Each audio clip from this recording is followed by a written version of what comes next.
जय श्री कृष्ण। योगानंद जी कहते हैं कि कोई कितना भी पापी क्यों ना हो, वो ईश्वर को पा सकता है। वे कहते हैं कि मेरे प्रियजनों, किसी को भी यह मत कहने दो कि आप पापी हैं, क्योंकि आप तो ईश्वर के पुत्र हैं, क्योंकि उन्होंने आपको अपने स्वरूप में ही रचा है। इसलिए सदा स्वयं से ये कहें कि मेरे पाप चाहे सागर जितने गहरे या तारों जितने ऊंचे क्यों ना हो, फिर भी मैं अजेय हूँ। मैं ईश्वर की संतान हूँ। ईश्वर ने मुझे अपने ही प्रतिबिंब में रचा है, इसीलिए मैं स्वयं ईश्वर हूँ। मैं स्वयं ही ब्रह्म हूँ। योगानंद जी कहते हैं कि जीवन में आपने कितनी ही गलतियाँ की हो या पाप ही क्यों ना किया हो, परंतु यदि आप ध्यान का अभ्यास करना शुरू करते हैं और धीरे धीरे यदि आप ध्यान के अभ्यास में गहरे उतरते जाते हैं, तो एक दिन ईश्वर स्वयं आपके भीतर प्रकाशित होंगे।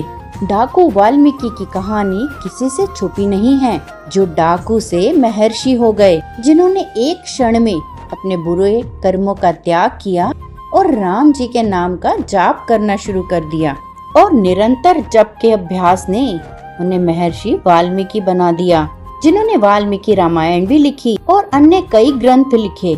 इसीलिए योगानंद जी कहते हैं कि यदि आप अपने लिए सजग हो और अपनी चेतना को सच्चे हृदय से ऊपर उठाना चाहते हो, तो अपनी कमियों को और पापों को याद न करो। अपने जीवन के सुंदर और सकारात्मक गुणों को याद करने और उन पर एकाग्र होने की चेष्टा करें, क्योंकि योगी बनने के इच्छुक व्यक्ति को जब क्रोध आए तो उसे हमेशा याद रखना चाहिए कि मैं वह नहीं हूँ। जब उसका आत्म संयम वासना या लालच द्वारा पराजित होने लगे, तो उसे स्वयं से कहना चाहिए कि मैं वह नहीं हूँ। जब घृणा एक कुरूप मनोभाव का मुखौटा बनकर उसके वास्तविक स्वरूप को ढकने का प्रयास करने लगे, तो उसे स्वयं को उस मनोभाव से बलपूर्वक अलग करते हुए कहना चाहिए कि मैं वह नहीं हूँ।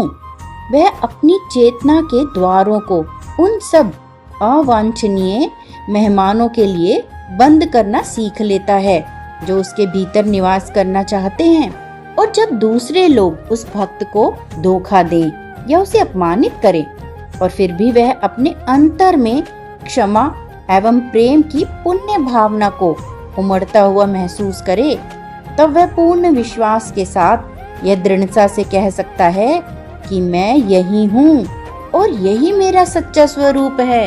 इसीलिए जब आपको लोग अपमानित करें, आपसे अपशब्द कहें, आपको धोखा दें, इसके बाद भी यदि आपका अंतर्मन निर्मल रहे, क्षमावान रहे और सभी के लिए प्रेम से भरा हो, तभी यह समझना चाहिए कि ईश्वर का प्रकाश आपके भीतर प्रकट हो रहा है।